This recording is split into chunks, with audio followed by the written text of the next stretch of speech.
Ya, seperti yang tadi sudah kita saksikan bersama bahwa matcha dapat menjadi minuman yang baik untuk dikonsumsi. Tapi ternyata ada risiko yang bakal dihadapi jika tak bijak dalam mengolahnya. Untuk menjelaskan hal ini secara spesifik lagi, saya akan berbincang dengan dokter dan ahli gizi masyarakat Dr. Tan Sot Yen. Halo, selamat malam Dr. Tan. Apa kabar dokter? Selamat malam Iqbal, Alhamdulillah sehat seperti halnya juga dengan Anda. Baik dok, dok ini langsung saja di beberapa waktu lalu ini kan media sosial X sempat diramaikan dengan unggahan bernarasi kebanyakan konsumsi matcha disebut bisa masuk UGD alias unit gawat darurat. Tolong dok dijelaskan kepada kami karena ini jadi bikin was-was nih bagi pecinta matcha. Kalau dilihat apakah ini dari matchanya pure matcha atau setelah ada olahan-olahan tertentu atau campuran-campuran tertentu?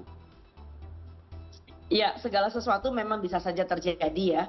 Tetapi kalau kita mau ngomong soal matchanya sendiri, maka hati-hati. Tadi seperti yang sudah diulas di permulaan bahwa matcha itu memang bagian dari teh hijau ya, yang memang cara tanamnya beda.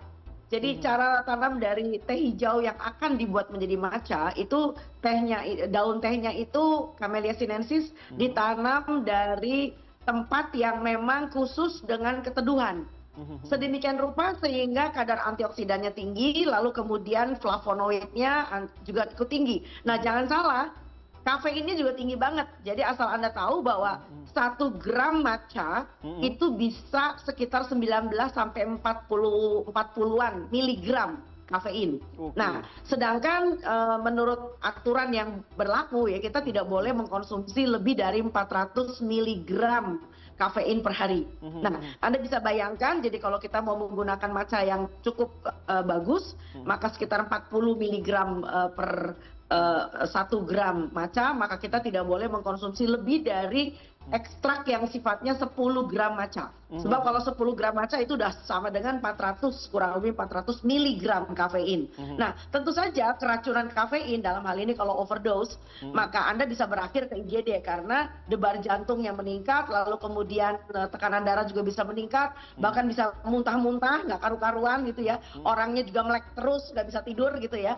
Nah, melihat bahwa matcha itu sendiri katanya antioksidannya tinggi, tentu sangat tidak bijak kalau akhirnya matchanya itu diolah dalam menjadi bentuk minuman-minuman manis, makanan-makanan manis dan seterusnya. Jadi nggak ada gunanya aja gitu loh. Cuman ya FOMO aja sih, kembali pada Anda Iqbal.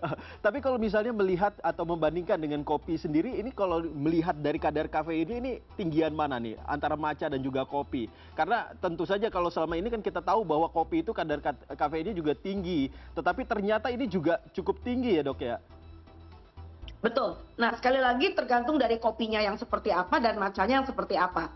Ya, jadi bisa saja kadarnya sama gitu loh ya. Jadi tolong bijak sedikit. Jadi jangan sampai kita menggunakan matcha berlebihan karena minumnya pakai matcha, lalu kemudian tadi kuehnya juga ada matcha, lalu pakai mochi juga ada matchanya. Kecuali kalau matchanya memang dasar matcha-matchaan ya, artinya diencerin atau cuma sekedar hijaunya aja yang dipakai. Kembali pada Anda. Nah, kita kan nggak mungkin nih dok untuk mengukur satu-satu secara detail berapa banyak matcha kandungan kafein yang kita konsumsi begitu. Nah, ini bagaimana sebaiknya dalam sehari apakah kita bisa meminum hanya sekali atau justru jangan tiap hari dok? Iya, kalau menurut hemat saya sih, toh ini juga bukan makanan kebudayaan Indonesia ya. Kebanyakan kan karena FOMO gitu ya. Jujur ngomong kalau saya pribadi saya nggak doyan dengan matcha karena rasanya kayak rumput ya. Saya lebih suka minum teh Jawa rasa melati itu enak itu. Nah, oke, tapi kalau Anda tuh penikmat matcha, saya akan menganjurkan bahwa paling tidak kalau seandainya 1 hari sudah minum teh matcha, ya sudahlah, nggak usah juga pakai smoothiesnya pakai matcha, mochinya pakai matcha, kuenya, snacknya juga pakai matcha, nggak usah lah gitu loh ya. Dan selingi dengan jenis minuman yang lain. Tentu kita akan menjadi lebih bijak. Baik, kalau melihat dari segi umur begitu, dok, apakah ada umur-umur tertentu yang tidak boleh untuk mengkonsumsi matcha ini secara berlebih atau seperti apa, dok?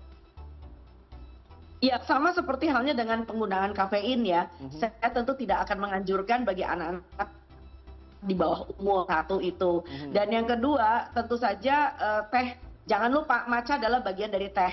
Jadi punya risiko menghambat penyerapan zat besi.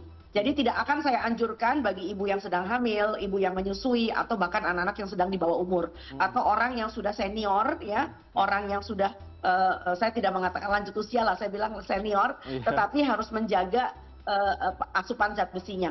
Karena sekali lagi teh itu akan menghambat penyerapan zat besi. Oke, tadi dokter sempat nge-spill begitu ya, apa dampak yang akan terjadi. Mungkin dokter bisa sampaikan kepada kami kembali, sebenarnya ketika kita kebanyakan mengkonsumsi matcha ini, ciri-cirinya akan seperti apa, Dok? Iya, ciri yang pertama tentu saja Anda merasa gelisah ya.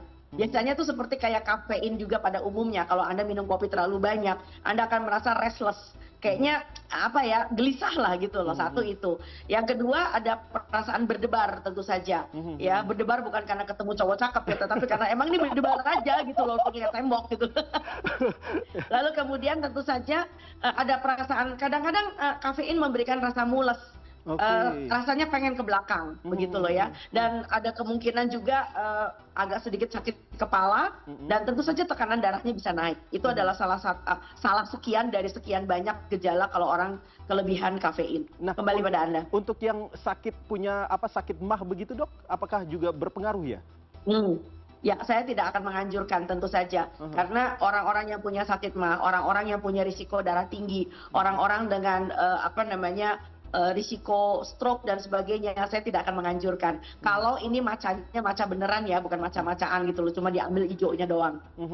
Tapi ketika dicampur dengan misalnya diolah begitu ya dalam bentuk makanan ataupun dalam bentuk smoothies dan lain sebagainya, ini bagaimana, Dok? Apakah justru akan semakin berbahayakah atau justru malah berkurang? Ya, nggak ada gunanya minum matcha.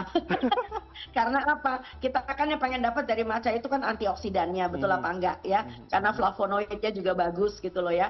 Nah, sekarang kalau Anda udah aduk semuanya dalam bentuk makanan dan minuman yang manis, lalu ditambah dengan imbuhan yang lain, ya ini sama kayak orang mencuci baju di air yang keruh gitu loh ya. Jadi nggak ada gunanya sama sekali.